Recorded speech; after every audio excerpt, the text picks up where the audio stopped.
Good evening everyone. Welcome to Europe House and to many of you joining online. My name is Tiffaine Morillon. I work for the European Parliament's Liaison Office in the UK. And we're delighted to welcome you tonight together with the ECIT Foundation and Tony sitting next to me and New Europeans UK who will be joining online. And we're delighted to have Alin Mituta MEP joining us for a presentation and for the keynote speech. So just a few housekeeping points before Tony does the real proper introduction. We have an audience here at Europe House, but many of you are joining online, so we will take questions both from the floor and online. So for those of you joining online, please put your questions in the Q&A tab. You can also upvote your questions and we will be asking them live here. Feel free to introduce yourselves as well so we know who is asking the question and we can tell our speakers. There will be two sessions of Q&A, one after the keynote speech by Mr. Mituta and one at the end of the presentations. Now over to you, Tony. Thank you very much. And I'd really like to start by thanking Tiffaine Morillon very much indeed for all the help in organizing this event. It's a real pleasure for me, not having been able to vote in 2016 on the question of membership, to be back in Europe House, as if Brexit never happened. That's a real personal pleasure. But it's also very important for us professionally because we as a think tank on European citizenship created a task force of young people to campaign for full political rights for EU citizens moving around the EU. And we were successful in one respect, because as you will hear from Alin Mituta, our demands were taken up by the European Parliament. We want to pursue that. We're organizing a symbolic vote on 26th of April on the esplanade of the European Parliament. And we want to persuade the next European Parliament to continue what we see as a very good position by the European Parliament on European citizenship and a real commitment to electoral reforms to make the European level more democratic. The reason we're here is that part of the activity of our young group of activists, Voters Without Borders, was to send a complaint to the European Commission against disenfranchisement. And the European Commission said that they can't act on disenfranchisement in national elections of overseas citizens. So we rather drew the conclusion that maybe they could act if it was a question of European elections.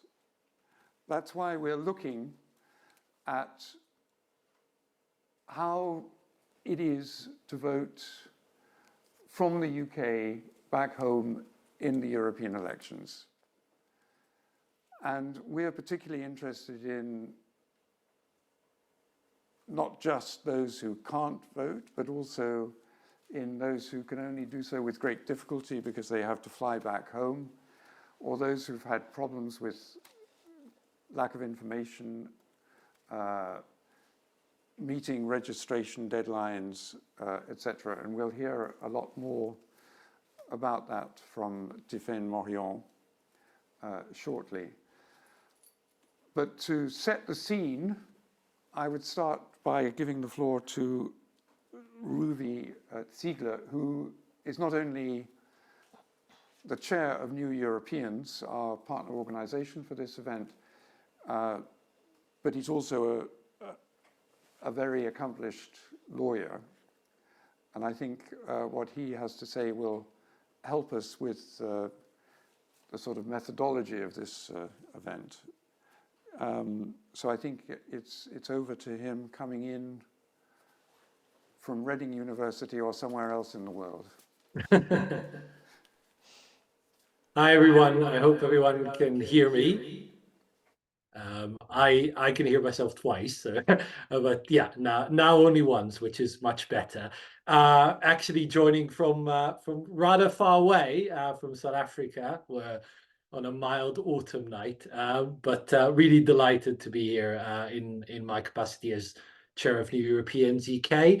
And to, as Tony said, set the scene. I will be using a PowerPoint, so we'll start sharing my screen, and do let me know if it works, but hopefully it does. So what I want to do is talk about, as I framed it, EU citizens and their rights to vote. And the first kind of point of entry into this is really what Tony started with when he referenced this complaint to the Commission. It's to ask ourselves, what is the relevant scope of EU law, and why is it relevant, particularly for European parliamentary elections? When it comes to national elections, at least as EU law stands at the moment, they do fall outside EU competence, although, of course, all EU member states are members of the Council of Europe, subject to the jurisdiction of the European Court of Human Rights, and hence subject to Article 3 of Protocol 1, the right to free election, which the European Court of Human Rights has said applies to elections to parliaments, the European Parliament, but of course national parliaments as well. So by no means questions of disenfranchisement in national elections have no European currency. They do, just not within the EU framework. When it comes to the EU framework, the distinction here is between so-called municipal elections, or what we often call in the UK local government elections, and elections to the European Parliament. When it comes to municipal elections, the relevant standard under EU law pertains to so-called equal treatment, or the reference to being able to vote and to stand under the same conditions as a national of the member state. So in other words, the protection under EU law pertains to somebody who is a second country national, who is a citizen of an EU member state living in another EU member state that is not their country of nationality, and wanting to vote and to stand in that country, and they are entitled to equal treatment to the nationals of that state. But there is no freestanding right, as you were, to challenge disenfranchisement in municipal elections under EU law if you are merely a national of that member state, if you haven't exercised EU treaty rights. When it comes to the European parliamentary elections, the picture is different. Alongside that equal treatment right, there is also a freestanding right to vote. This is something that came very clearly from the Delvigne case in the European Court of Justice related to French practices of disenfranchisement that related to persons convicted of criminal offenses. So, in other words, the rights that you have as a European citizen are not contingent on you moving to another EU member state and then exercising them in that member state. There are also rights that you have vis-a-vis your own member state, your own country of nationality, by virtue of being an EU citizen. And that is very critical, precisely for the reason that Tony started alluding to in relation to those member states that disenfranchise their own nationals in European parliamentary elections. So let me start by grounding this in the treaty itself. So the Treaty on European Union says that the Union in all of its activities shall observe the principle of the equality of its citizens. In other words, the notion of political equality is part and parcel of the treaty, alongside the idea that every national of a member state shall be a citizen of the Union, and that citizenship of the Union is additional to national citizenship. So we have political equality, and that political equality is manifested in part in elections to the European Parliament. And here the change that has happened, that has come about with the Maastricht Treaty, is not to be understated. So prior to Maastricht, the language that was used in the treaty establishing the European communities was that the representatives of the peoples, plural, of the states brought together in the community shall be elected by universal suffrage. So in other words, the representation in parliament was deemed to be representing the peoples as a collective. That has manifestly changed with the language of the Treaty on European Union. The Treaty on European Union says that the functioning of the Union shall be founded on representative democracy, but it also says citizens, as individuals, are directly represented at union level in the European Parliament, and that every citizen shall have the right to participate in the democratic life of the Union. Further on in Article 14, we hear that the European Parliament shall be composed of representatives of Union citizens, and indeed that members of the European Parliament shall be elected for a term of 5 years by direct universal suffrage in a free and secret ballot. And the same language is repeated in the Charter of Fundamental Rights in Article 39 too. Now, why is that relevant? You might say, well, so there is clearly a prima facie right of every citizen, every European Union citizen, to vote in European Union elections. But the reality is quite different. The reality is that there are two types of restrictions on that right to vote. The first is restrictions on the eligibility to vote in European elections. And the second, as Tony alluded to, is restrictions on the ability to exercise that right out of the country. There are different methods of external voting: in person at consulates or embassies, postal voting, proxy, e-voting, but some countries don't allow any form of out-of-country voting. They essentially require you to be present in the member state in order to vote. What I want to focus on for the remainder of the few minutes I have is actually on that first category, on restrictions on eligibility to vote. And what I want to highlight here is the extent of divergence that exists across European Union member states in relation to elections to the European Parliament. And there are arguably four key types of eligibility restrictions. The first relates to convicted adult citizens.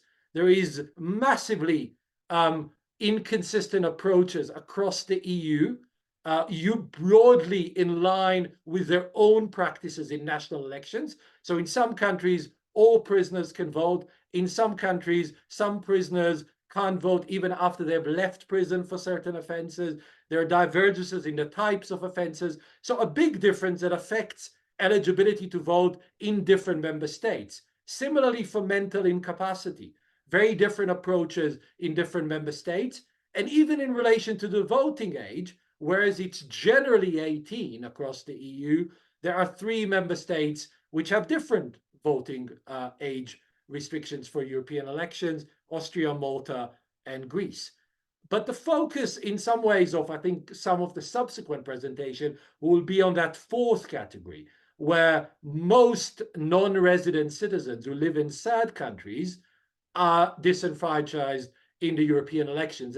And here I think it's important to understand the difference between living as an EU citizen in another EU member state, where you can exercise the right to vote in the European Parliament in that member state or in your home state, and living outside the EU altogether, as is the case now, as Tony alluded to, rather sadly, due to the fact that the UK has voted to leave and has indeed left the European Union and is now a third country. And so there are citizens of the European Union who live in the United Kingdom and cannot exercise between the 6th and the 9th of June this year their right to vote in the European parliamentary elections, because their own country of nationality does not allow most citizens who live outside the country in a third country to participate in European elections. They may allow some diplomats, they may allow some other specific groups of citizens, but broadly, in the countries that I've listed on the screen, the right to vote cannot be exercised by most citizens who live in the UK. And that, of course, is problematic in its own right. But what I want to finish on is by saying that, in my view, and in a paper that I'm about to publish with a colleague in Lund University, Julia Novak, we claim that the divergence across the European Union in relation to European parliamentary elections is problematic in its own right. And that is because the European Parliament is a union institution. In our view, the member states are acting on behalf of the union when they administer electoral processes to the European Parliament. And so when you've got divergent standards for eligibility across member states, that actually violates the principle of political equality of EU citizens, that principle that I highlighted that is manifested in Article 9 of the treaty. And so in our view, EU institutions should ensure that eligibility criteria for EP elections are harmonized across the EU. There has been a European Parliament resolution in 2022 that went some way towards addressing these divergences, notably has done so in relation to citizens living in third countries, and has said that citizens living in third countries must have the right to vote. And so I commend that resolution for doing that, but it hasn't quite gone far enough in ensuring harmonization in full. And so I think for time, I will end there. I'm very happy to answer questions on any part of this later on. And I shall leave you with that and stop sharing my screen. Thank you, everyone, for your attention. Thank you very much, Ruvi. You've actually put us on the right track. I think that what you said at the beginning is a very forceful approach to tackle the problem of disenfranchisement. And possibly one of the starting points for trying to reduce differences would be to start with the difference between those who can and cannot vote. So I think that was a very useful introduction. Do we take questions now, or do we go straight to Alin Mituta? I think the questions we have so far probably have been answered already by Ruvi's presentation and will be later on right. Mostly about the specifics of voting for Irish citizens, for instance, or Italian citizens. So we can take them afterwards. But thank you very much. It's very active on the chat already, but we can definitely leave the floor to Mr. Mituta, who I can see here. Yeah. Thank you.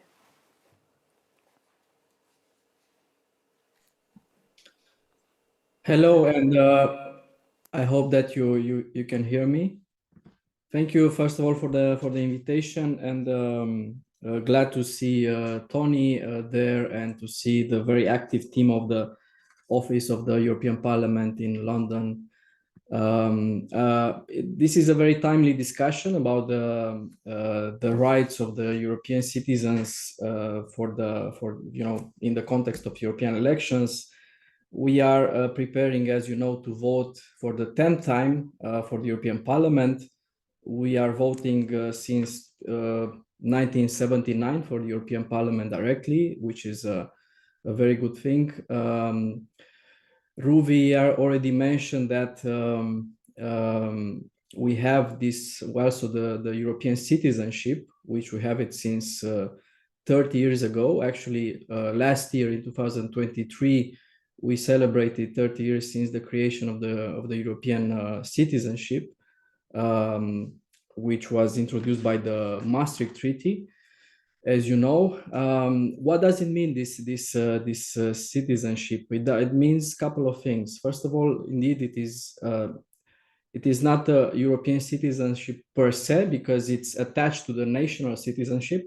So you become a European citizen only if you're a member of a citizen of one of the 27 countries. That's one thing. But then it comes with a couple of rights. The first and most important probably is the political rights that we have as European citizens.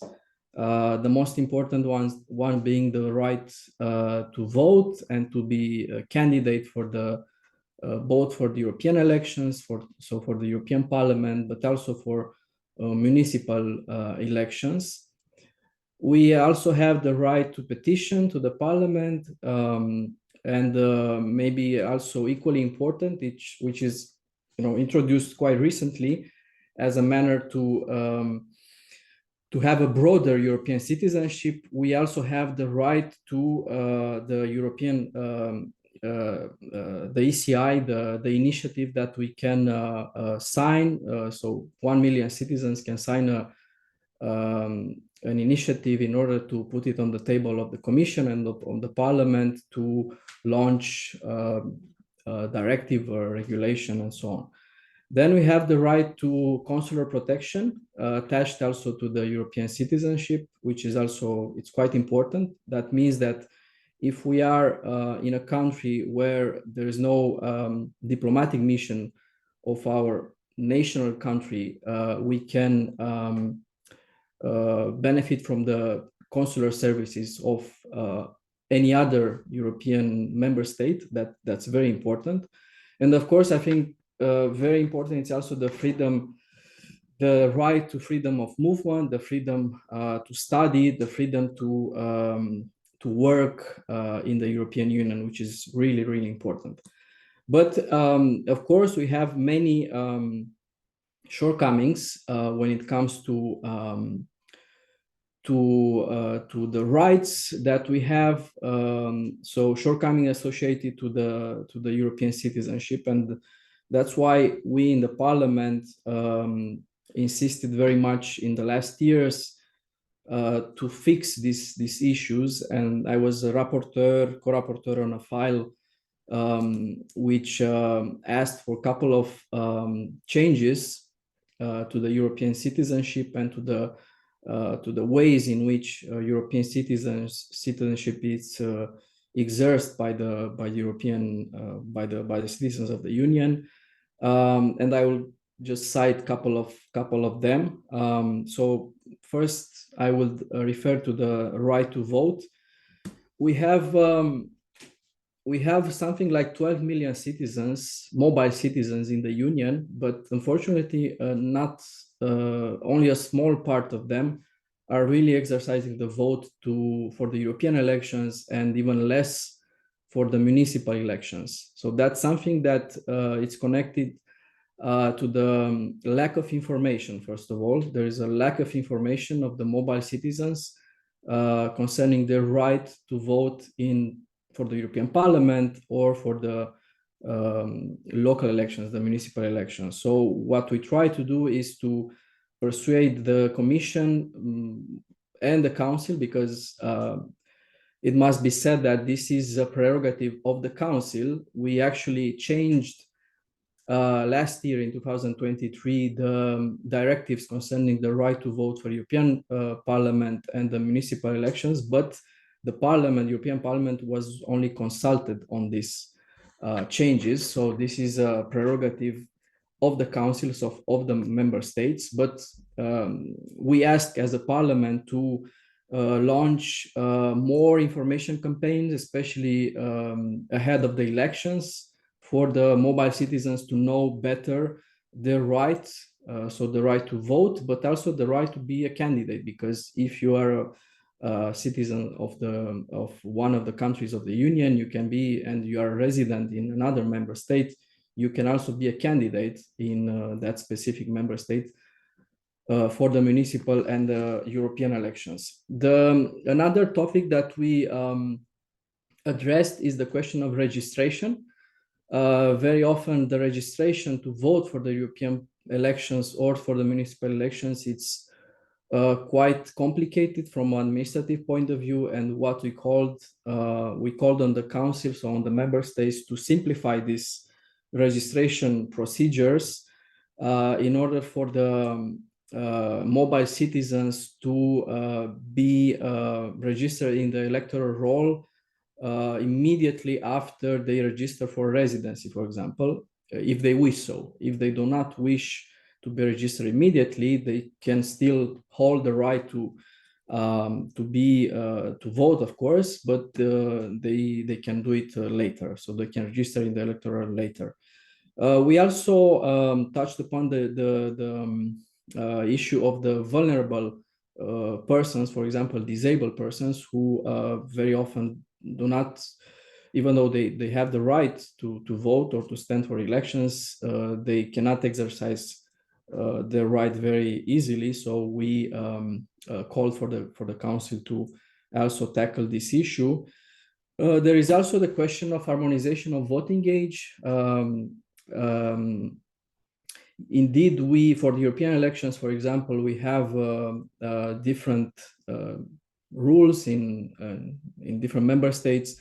The general rule which applies in most member states is that you can vote starting with 18th, but in some member states, Austria, Malta, and recently Belgium it's introduced this also very recently. So in these countries, you can vote from 16. And we propose that we adopt the harmonized age for voting across the union. And the proposal of the parliament was to lower this voting age to 16, because I think the young people have everything that they need to vote already when they are 16. Indeed, it has been mentioned already. There is the question of the fact that not all the member states allow for their citizens or European citizens to exercise their rights once they move in other countries.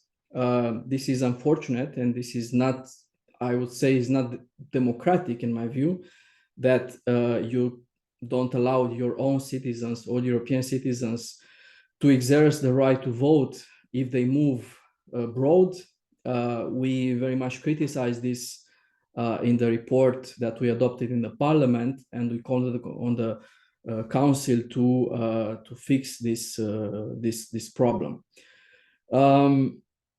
Then, of course, there is the question, and this is maybe for the future, but there is the question of the mobile citizens to have the right to vote not only in the European and municipal elections, but why not also in national elections, and where is the case in regional elections. This could be done by changing the treaties. We already proposed as a parliament this in our package for treaty reform, and we hope that the member states will change this rule. The second package that I would say it's needed for the European citizenship to be in a better shape, I would say it's connected to the education. So I think we need more education concerning the European citizenship. And we also propose this in our many reports in the parliament. You cannot be informed, it's very difficult to be informed or to understand the value of the European Union, of the European Parliament, if you don't have the necessary information and the education concerning this issue. So what we propose is to include in the curricula across the European Union some lessons about the history of the European Union, about the rights of the citizens of the European Union, and so on. So this is also, in our view, something very important. In addition to this, we also believe as a parliament that we also need to upgrade the representative democracy with some instruments for direct participation of the citizens. This is a way in which citizens can also exercise their European citizenship.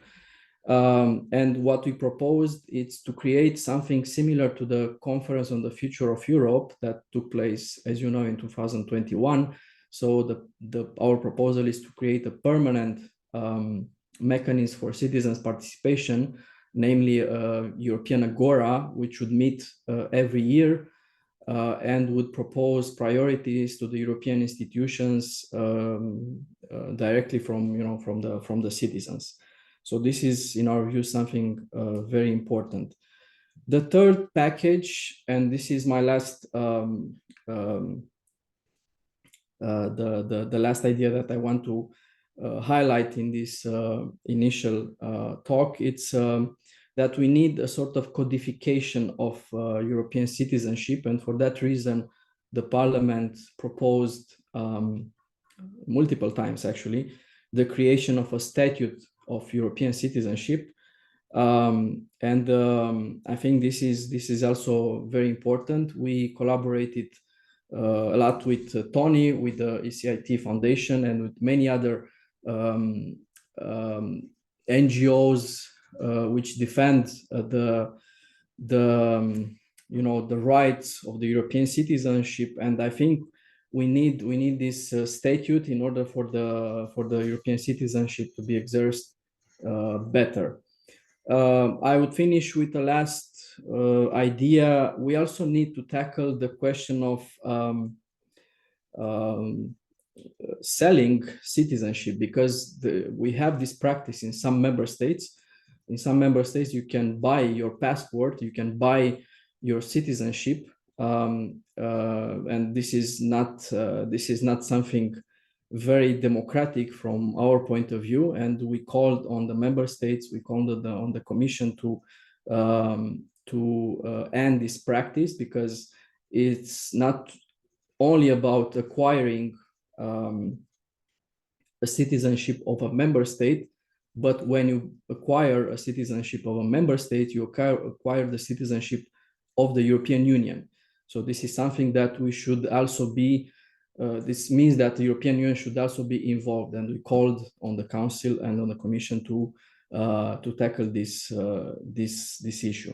Well, there are many other things that we can improve in the European citizenship, but I think what we need, it's a lot. Well, we need the change of the treaties, basically, because many of the changes that I just mentioned are connected to the provisions of the current treaties. So that's why we in the Parliament already proposed to the European Council to launch a convention for modifying the treaties. We are still waiting for the European Council to take a decision on this. We hope that a decision will be taken soon. They need in the European Council a simple majority, so 14 member states out of 27 to launch the convention. And I think once the convention will be launched, we can address all these issues in the convention.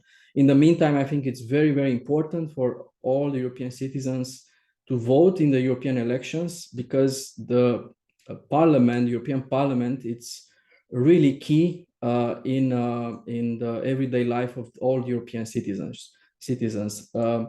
Not all the citizens in the Union know that about 70% of the laws that apply in every member state come from the European level, not from the national level. So that means actually that in practice, the European Parliament as co-legislator, it's even more important than the national parliament. So the European elections, I would say, are even more important than the national elections when it comes to legislation. So that's why it's important for all the European citizens, including the many European citizens in the UK, to vote. Unfortunately, not all of them will have the chance to vote in UK. This is unfortunate, and as I said, it should be fixed in the future. And we called as a parliament for this to be fixed. But those that can vote, either by going to the consulate and voting in person, or by postal voting, or by proxy, they have this opportunity to express their views and to count for the future of the next 5 years in the European Union. So that would be my ideas for the moment, but I'm really looking forward to any question that might arise. Thank you. Okay, thank you very much indeed. I have to say that your report on parliamentarianism, European citizenship and democracy is really everything that we're demanding. I mean, if it was implemented, then European citizenship would actually, become much more meaningful and inclusive, more political. and you know, well set for the next generation. And our concern, I think, is that, like you, everyone should vote in the European elections, because the next Parliament will have to continue the work you've done, this reformist approach, which is truly excellent. Let's open up for discussions first here, and then Tiffaine will bring people in online. Yeah.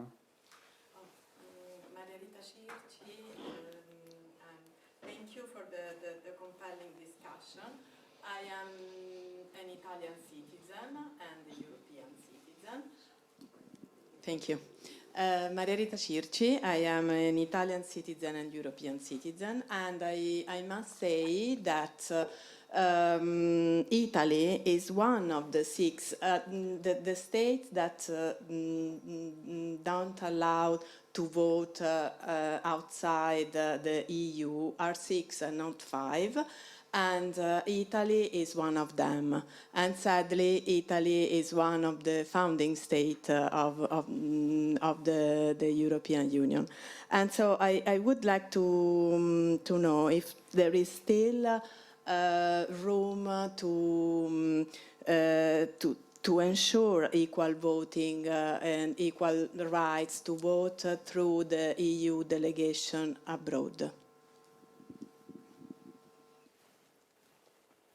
Since we can use consular services if our member state doesn't have the same service in another country. I just heard. Thank you. Are there more? Yes, let's collect a few more questions. Yes.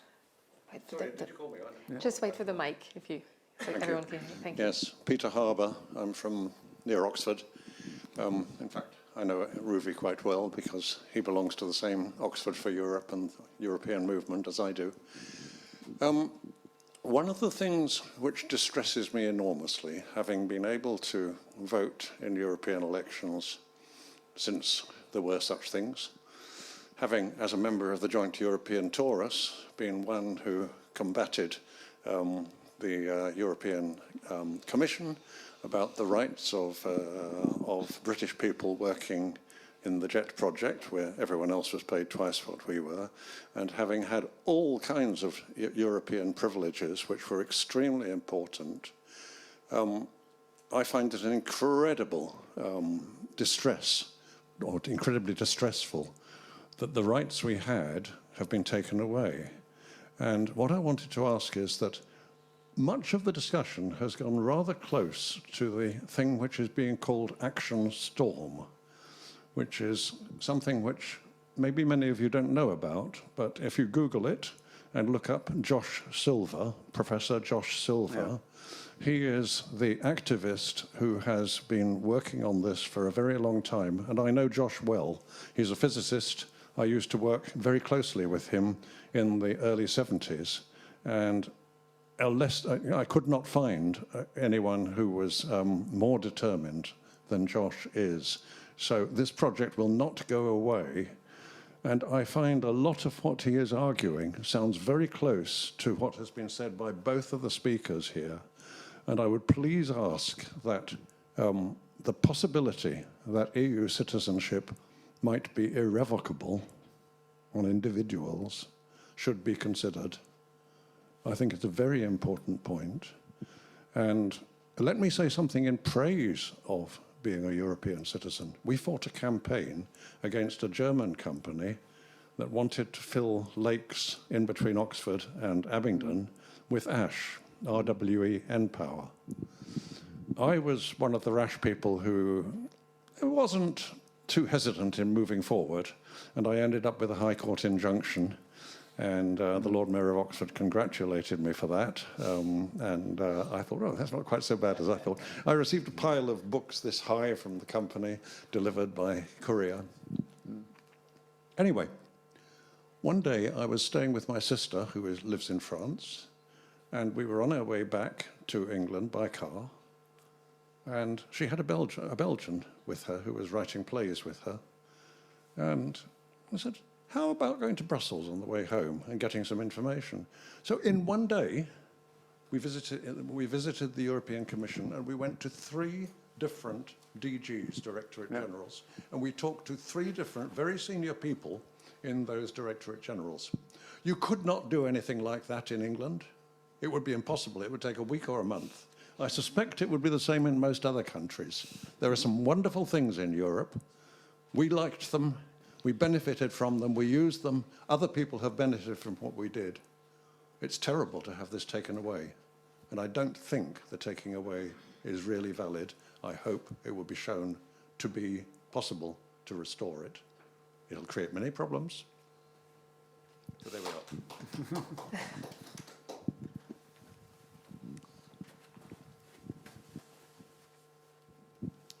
Good evening, everyone. My name is Marta. I'm from Ukraine, so we are not in the EU, but I hope we will be soon. So I'm part of European Youth Parliament, and I'm part of Conservative European Forum. So till 19th of April, it's European Youth Week in all European countries. So I have more question about young generation. It's a lot of people are will vote for first time. How we can inform young generation about voting and about candidates? How can we involve young generation in voting? Thank you so much.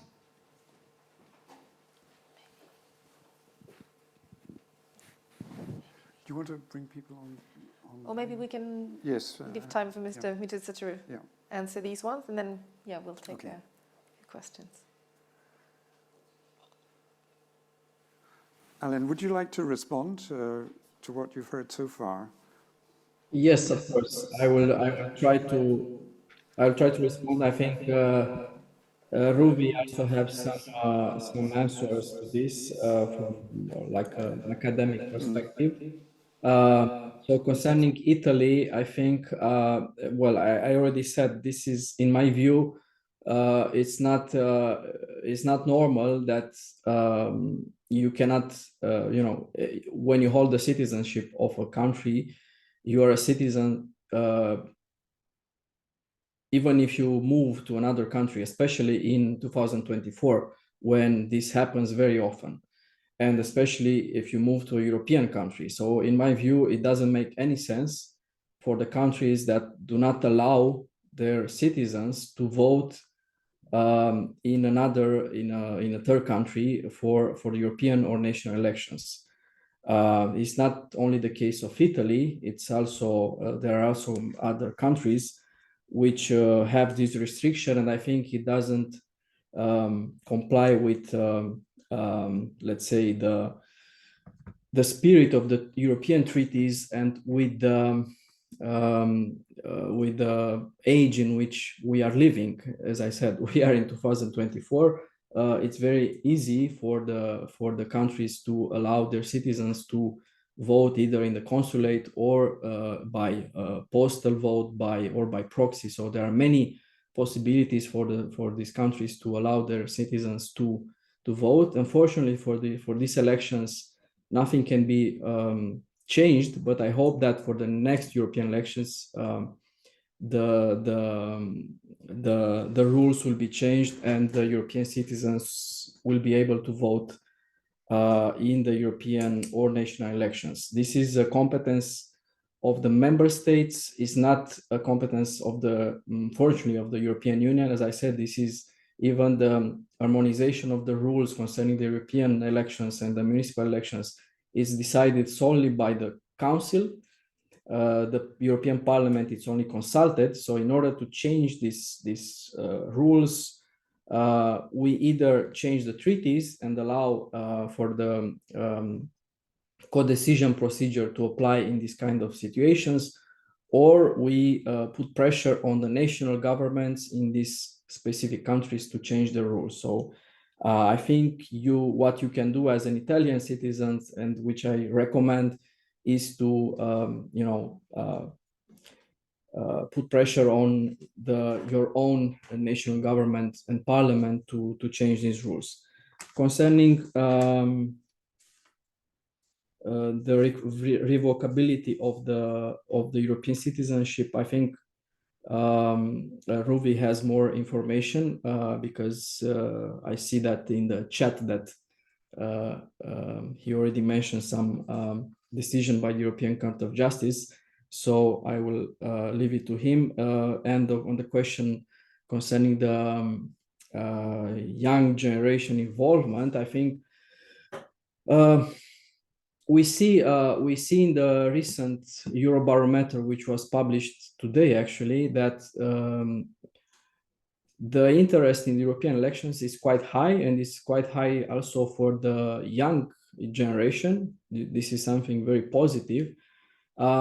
What I would say in addition is that it's what I said earlier. So what we decide in the European Parliament and in the European Union, it's important for our everyday life. As I said, like 70% of the rules that apply in all the member states of the European Union come from Brussels, come from the European institutions. And for that reason, I think it's important for everybody, including the young people, to understand that voting in the European elections, it's really, really fundamental if you want to have a say on how the future would look like in the coming years. So there are many reasons to vote for European elections, but I think this is the most obvious and the most important. Thank you.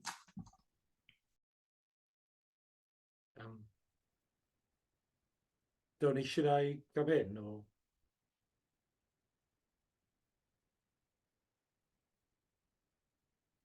Hello?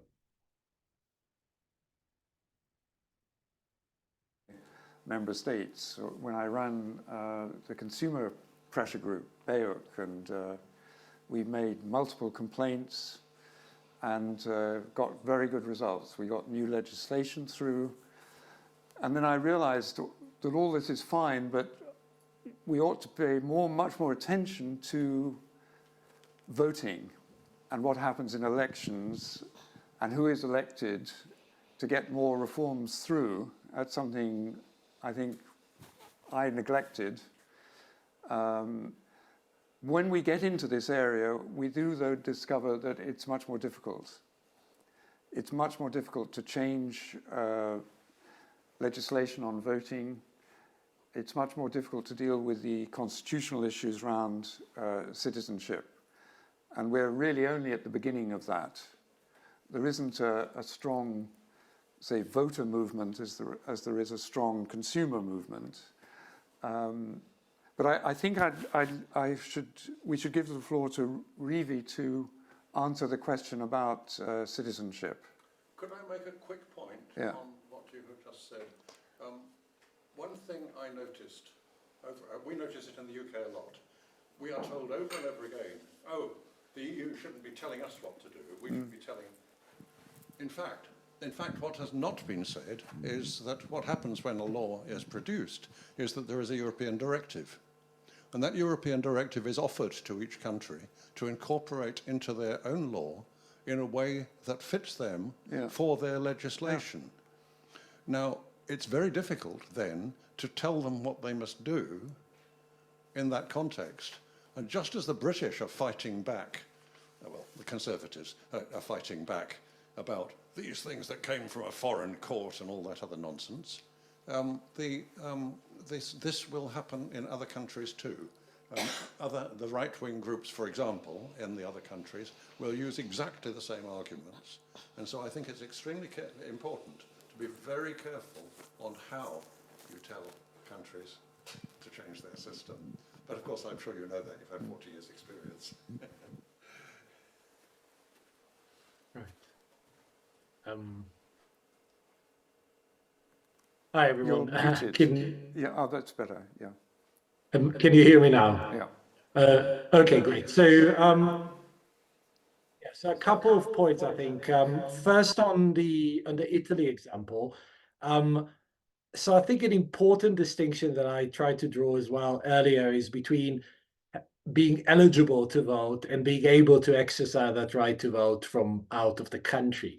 So I think it is still a relevant distinction, notwithstanding what Alin was saying, which I agree with wholeheartedly. And certainly in the Italian case, given Italians can vote generally from abroad, and in fact vote for special representatives in the Italian parliament who represent the diaspora, then the fact that they can't vote from abroad for the European Parliament, but have to return to the municipality in which they're registered, that's obviously a problem for all the reasons that we can think of in terms of accessibility, but it's not a question of eligibility per se, right? Whereas, at least in the chat, we've seen a few people mention specifically Ireland, and I think most egregiously Northern Ireland, which to all intents and purposes is almost still in the European Union, but of course is outside the European Union from a political perspective. And because the Irish state doesn't allow Irish nationals to vote from abroad, except very limited categories around diplomats and their spouses, etc., that does mean that the population of Northern Ireland, there's a sizable part of that population that can't vote in the European elections, even though, in fact, they are broadly subject to EU law in large parts of their lives, not so dissimilar to people who live in actual EU member states. So I just wanted to clarify that one point. The second point is around revocation. So Peter's question.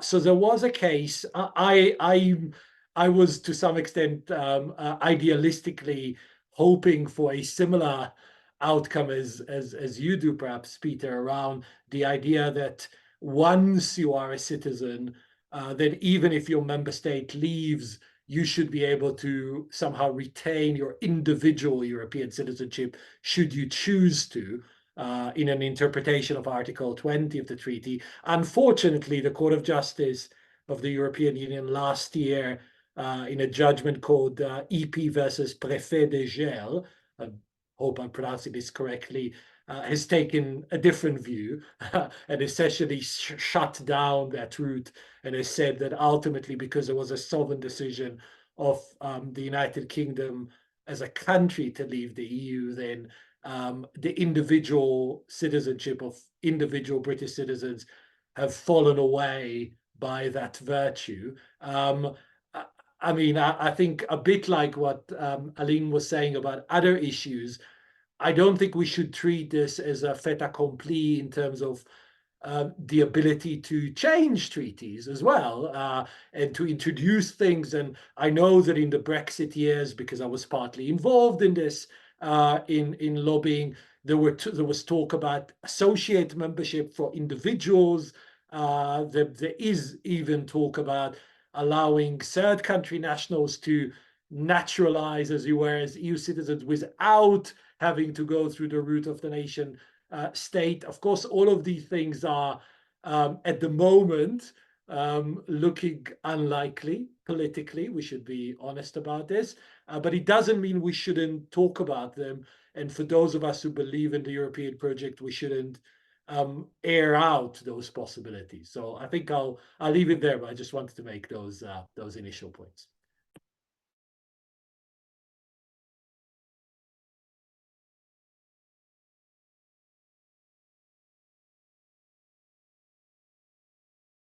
European citizenship, full political rights for mobile EU citizens, European citizenship education as a right in addition to national civic education. But we'd also go one step further than the European Parliament, and I'd like to mention it in response to your question. We don't see a reason why European citizenship shouldn't become a lot more inclusive within the EU and also more outward looking. I mean, citizenship is a legal concept, but it's also a social and a political concept. And I would say that young Ukrainians are European citizens. That's the least we owe to you for what you're putting up with at the moment. Absolutely. And the same goes for a large section of the population in the UK. They are still European citizens as far as we are concerned. And we shouldn't necessarily accept the legal and institutional divisions or divisiveness of some of the political class in that respect. I mean, there's always been a sense that there's EU citizenship, but there's also a broader idea of being a citizen of Europe as a continent, and we should keep that up. I'll take questions from online, please, because yeah, it's, the chat is very, very active, and I'm aware that Mr. Mituta will have to leave us soon, and there are questions directed at him. And unsurprisingly, we have a number of Romanian participants, obviously because of Alin's presence, but also because it is one of the biggest EU community here in the UK. So I'm going to have a Romanian grouping of questions, if that's okay. Very much related to what you were talking about young voters. Sorina from my Romanian community, which is a very active diaspora organization here in the UK, talks about a report that they have done on the next generation of voters, and so asks how to ensure accurate and up-to-date information and about the benefits of being an EU citizen, for instance, and how to involve not only institutions but also NGOs and communities in that reflection. There are also two questions related really to, I think, your work and your position as an MEP. Sorina as well asks where EU citizens can find information about what has been achieved by MEPs for individual countries, also related to EU funds and projects. And there's a question from a Romanian radio, which is about the minimum number of people who must support a candidate for them to be accepted as a candidate in the European elections. So I know that is very different, obviously, depending on the on the systems, but I believe it's interesting for them to hear directly from a member of the European Parliament on this. Yes, thank you very much to my fellow Romanian citizens, which are very numerous in UK. So indeed, we have. I fully agree with Sorina that we need the involvement of civil society in order to promote not only the benefits of the European Union, but also promote the information concerning the elections. We included this in our report, the fact that the European Union and the European institutions, together with the national institutions, should cooperate with the civil society organization in order to promote the information concerning the elections. And I think this is a very fortunate case, the fact that ECIT with the Office of the European Parliament in London have this conference today shows that this can happen, and it's a fruitful cooperation which promote also the information about European elections. So this is very important.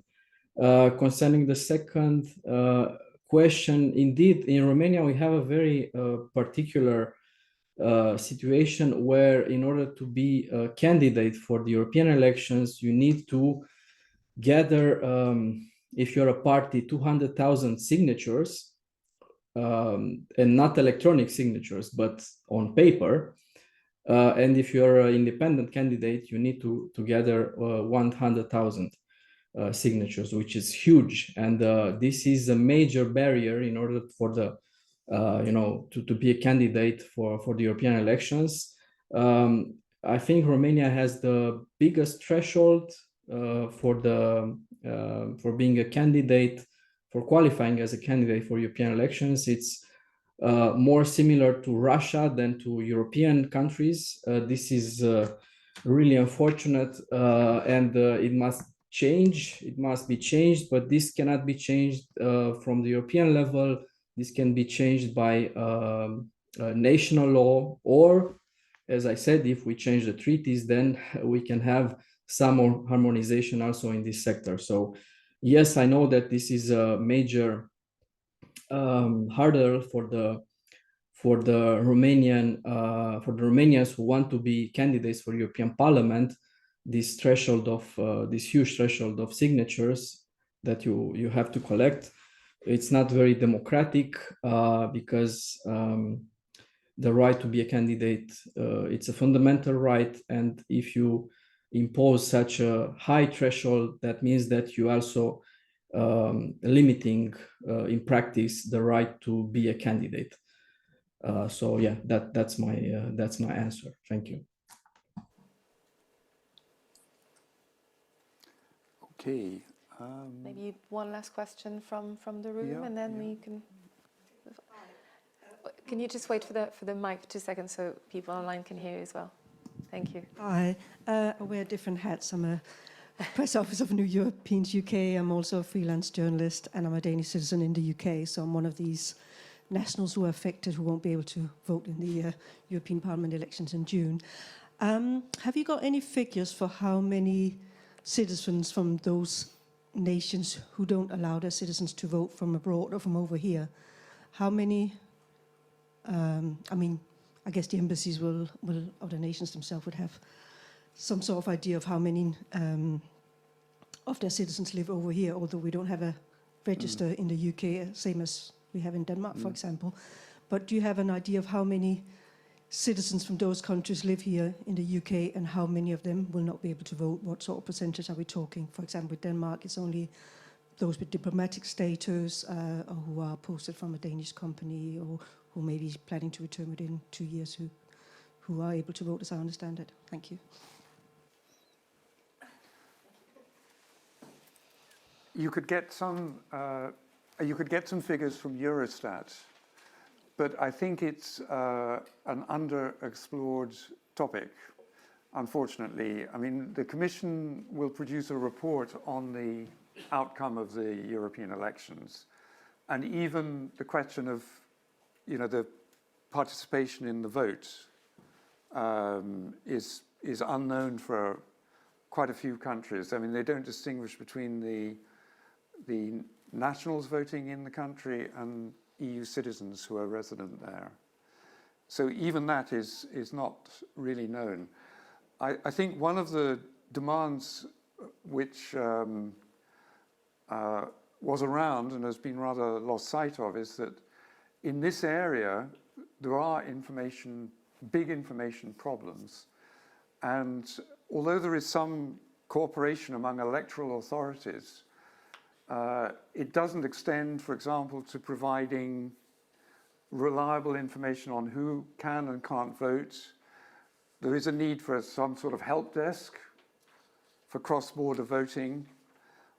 It's an area which is really ripe for reform. So I think it's a very good question, but I don't think you're going to find reliable answers to it. But I think it's a good idea that we should at least put forward some estimates on the basis of the figures that we do have when we complain about non-eligibility to vote. We should try to put some numbers behind that. You're quite right.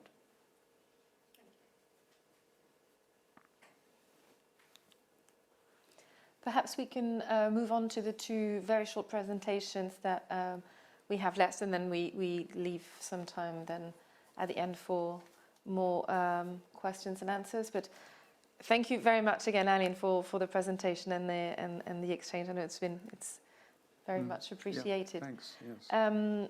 So I'm going to switch to a few slides now. We thought it would be interesting to just update you on the situation really specific to the UK and the work that we are doing here to inform EU citizens and to try to find the best way to inform and mobilize a very big but also a very diverse community of EU citizens living in the UK. So hence this picture here. The first thing we did when we started working on this over a year ago was to do a survey with Kantar, Eurobarometer style, on EU citizens living in the UK, because we wanted to have a picture of who they are, what their relationship to Europe is, especially post-Brexit, if they're likely to vote or not, and if not, why, so that we could then adapt our communication to this.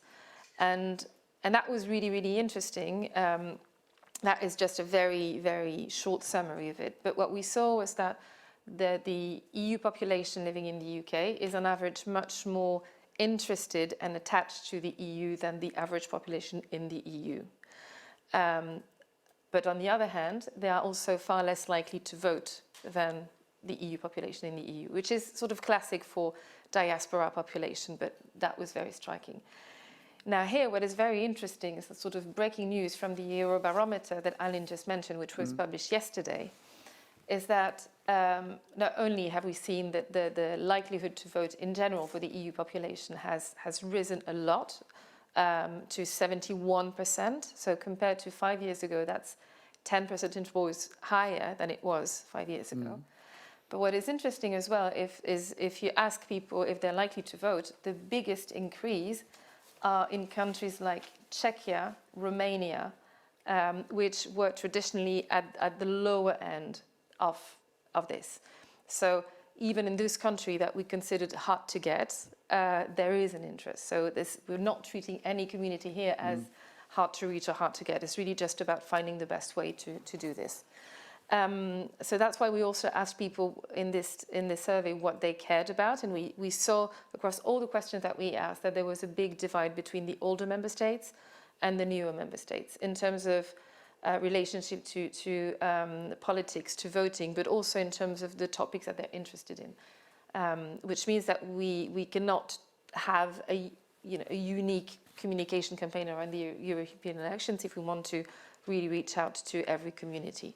Poland being the exception here, very much on the part of the old member states club, I would say. So based on that, what we worked a lot on as well was to try to compile how every citizen can vote here based on their nationality. So this is a one-pager that we have prepared. I usually present it as a very good conversation starter. I mean, we've had endless conversations with Tony about this, with Elsa here. It is not perfect. It is based on work done by the European Commission, DG Just, with the government. So it is based on an agreement on threshold and when do you consider that voting is allowed. So for Denmark, for instance, we do consider that it's allowed because there will be, basically in the legislation, it's more yes, but, whereas countries like Bulgaria are more of a no, but, in a way. So it is not perfect because very concretely, very few Danish people will be able to vote here, just like very few Bulgarian people will be able to vote here. But as you will see outside, and we're very happy to share with online participants as well, we are preparing fact sheets for every member state so that we go into details as to how people can actually vote. But just so you see the complexity, you're very much aware of that because that's what we've been talking about. So the next step for us is to try and make sure that we inform as widely as possible and that we don't miss registration deadlines as well. That's why we added those in the table.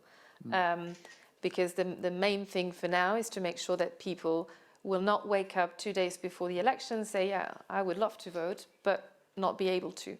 The additional complexity or difficulty for us is that we know from the survey we did with Kantar that most EU citizens living in the UK, especially the French, the Germans, the Italians, who have been traditionally living in the UK longer, used to vote for UK members of the European Parliament. So they might not even be aware that it's going to be different this time, that they have to register. And on top of that, obviously, there won't be an information campaign because the UK is not voting anymore. So they will not go to the local school and vote on a Thursday as they used to do. They will have to go to the French consulate and vote on a Sunday, or if they're German, do postal vote. So that's why we try to put these posters everywhere, but also very active on social media. As you can see, we have those in all languages with the date specific to the community.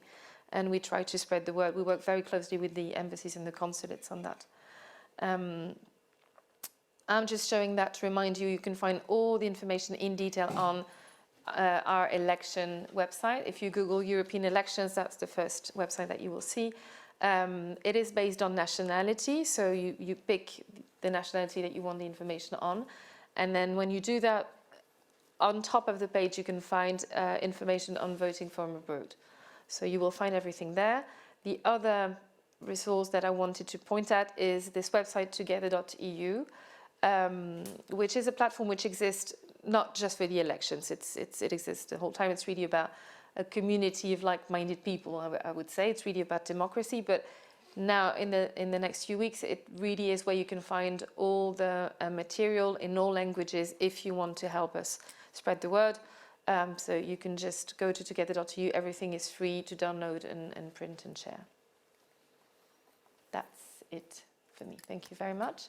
I believe Pablo is next. Yes. Hi, everyone. I hope that everyone can hear me well. Well, first of all, I introduce myself. I'm Pablo. So I am a lawyer and associate in Latham and Watkins. And we are actually also representing ECIT and supporting with our legal work any kind of voting rights related issues, and also helping Tony and the ECIT team on their procedure of infringement in front of the Commission. So basically, I will be very short in my presentation because I wanted to do it in 3 parts. The first will be the sources of voting rights, but I think Ruvi set up very well the scene. So the only thing I can say in short is that obviously, what are our rights? In what sources can we found? Well, all the treaties, the Charter of Fundamental Rights, the Charter of the fundamental rights of the EU. So once we have all those sources, all the source and the legal basis, we could imagine that all EU citizens, right, may enjoy the same rights at the European level. Well, that's where actually Ruvi also said at the eligibility level, most of some EU member states nationals, one residing outside of the EU, cannot vote in the European election. So this is what we call, and we have talked so far about disenfranchisement, right? Nationals from those 5 countries, Ireland, Bulgaria, Denmark, Malta, and Cyprus. So once we identify a problem, and as a lawyer, we know, we try to find a solution. So the question is now, what are the potential legal avenues to rectify the disenfranchisement problem? Well, we could actually think about 2 big avenues. The first one would be Strasbourg, meaning the European Court of Human Rights, because obviously we are talking about an infringement of a right that is enshrined in the Convention, the right to vote, the right of non-discrimination. And just as a preliminary fact for the European Court of Human Rights in Strasbourg, that 90% of all applications that receive are inadmissible. So that's why it's very important to know the requirements, the standing rules. So when we went through a bit the analysis of disenfranchisement and how can we tackle that problem, we faced actually 2 hurdles. First, what we call the exhausting member state local remedies. It means that once we identify the problem, they need to go in every member state national law, go to their procedural system and went to the highest court. For example, if we talk about Ireland, the problem must be brought until the Supreme Court of Ireland to afterwards go to Strasbourg. So this is obviously in the long term an issue.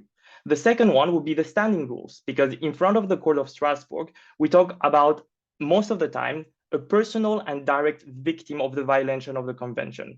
So for example, this will limit as well some NGOs representing some voting rights, because they will be considered indirect victim, and this is something that the court rarely accepts.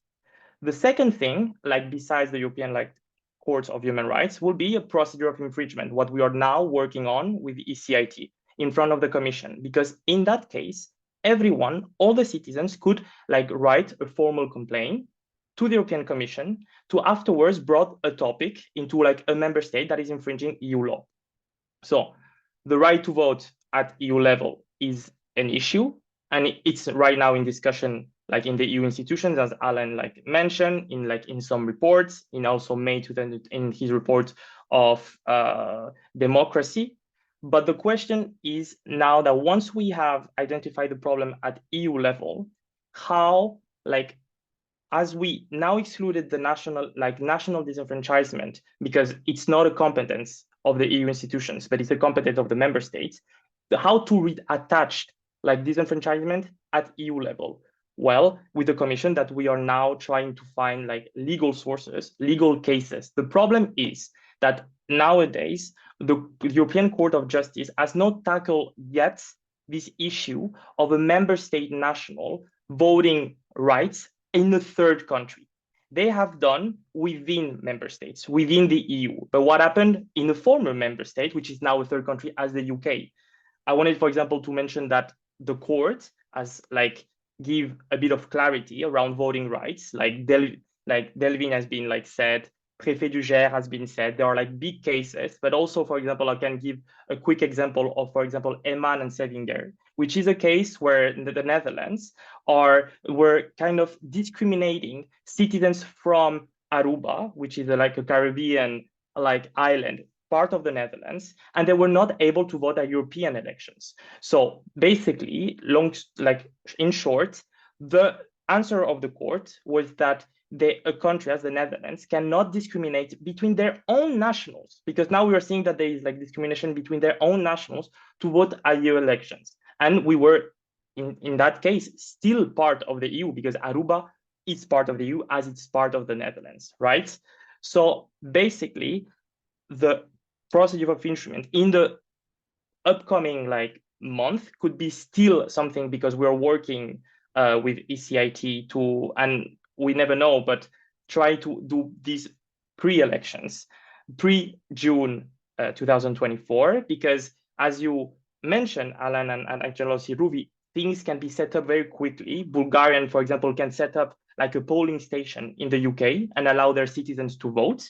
So this is something that if the Commission brought the topic and actually brought that issue to the electoral bodies in certain member states that are disenfranchising their citizens living in the UK, this can, through proxy, through e-votes, or through like another electoral embassy, could like allow their citizens, and we will tackle the disenfranchisement problem. Well, as a temporary solution, I agree also with Tony that setting up a dedicated help desk like will help, because now as we are doing that work, like we have many different sources, we need more clarity, more transparency about the rules. When actually, Tifeng, you showed the European Parliament link, and you can set up like the countries, the rules sometimes like it will give also the European Parliament website should give also sometimes more clarity around what requirement are we talking about. When we talk about 2 years, for example, residency, are we talking about residency like for Denmark, for example? Denmark example is interesting. Citizens from Denmark, well, they leave after 2 years Denmark and be in a third country, they cannot vote, go back home at all.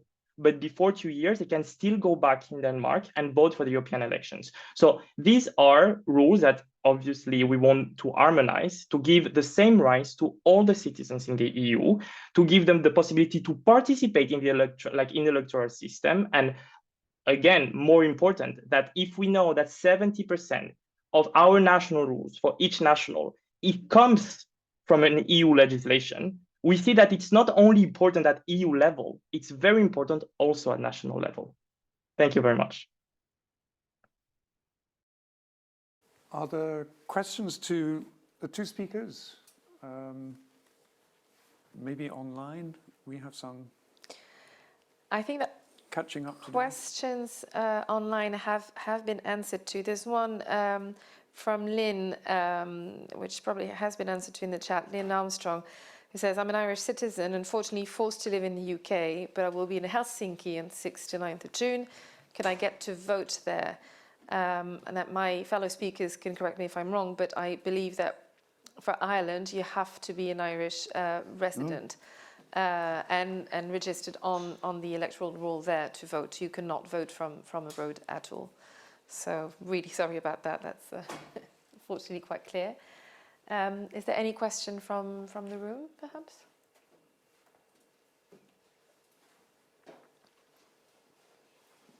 I'd like to suggest maybe how we take things forward. I think in the online, there are one or two of the people who helped draft the original complaint we made against disenfranchisement in national elections.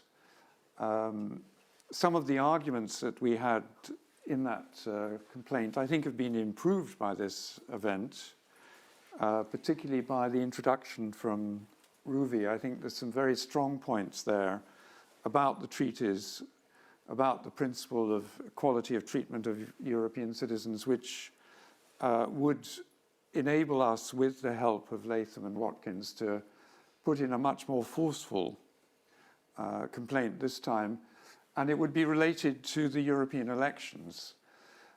We need to start with that process now, because now is the time to collect the evidence of those who are unable to vote at all. And we will be developing a letter to the Commission, which we would like to see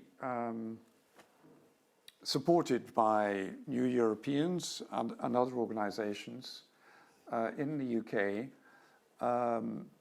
and for the reasons about the difficulty of getting recognition by the courts as associations, we would like to put with that complaints from individuals as well. This would then go to the European Commission, and I think there would be an opportunity after the elections, when the Commission starts to analyze the processes and report on the European elections, and MEPs organize hearings to question future commissioners.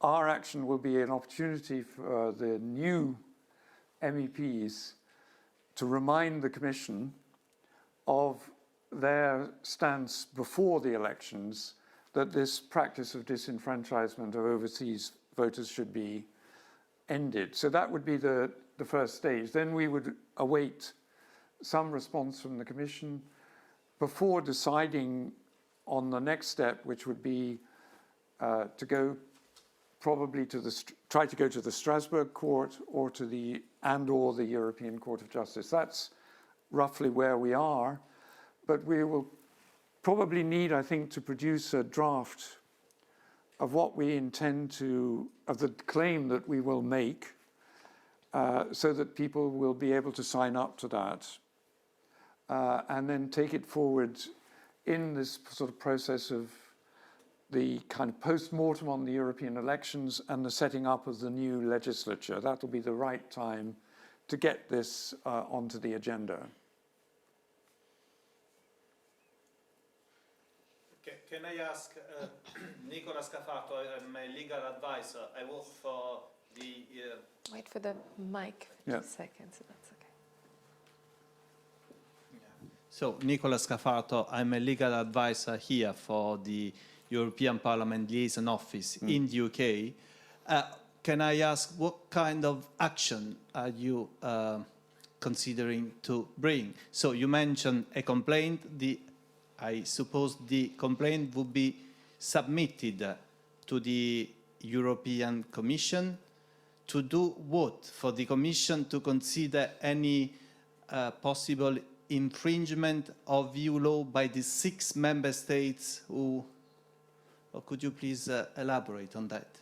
Thank you. Well, I mean, I think you have to trust that we're in a strong position, because we're working with a very competent law firm who've signed a pro bono agreement with us.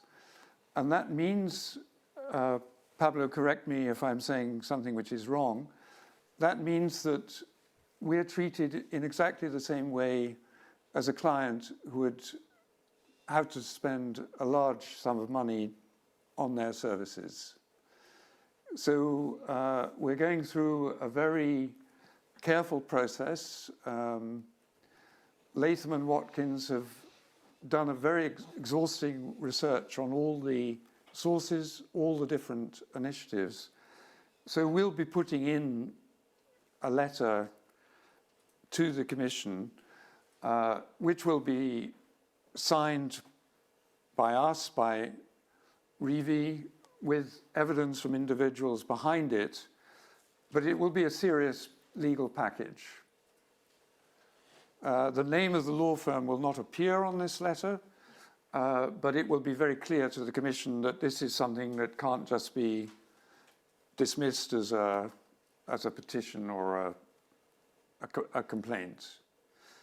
But I don't think we can. I think the other side of the picture is that I'm under a certain constraint. I mean, I can't say exactly what will be in that letter or what will be proposed, because there we rely on the expertise of the lawyers. I think we're also in a position where, by comparison with the original complaint about national elections, there is more implication of European law when it comes to European elections. And there's more work done by the European Parliament itself on which we can base ourselves. Maybe you should sign along with us.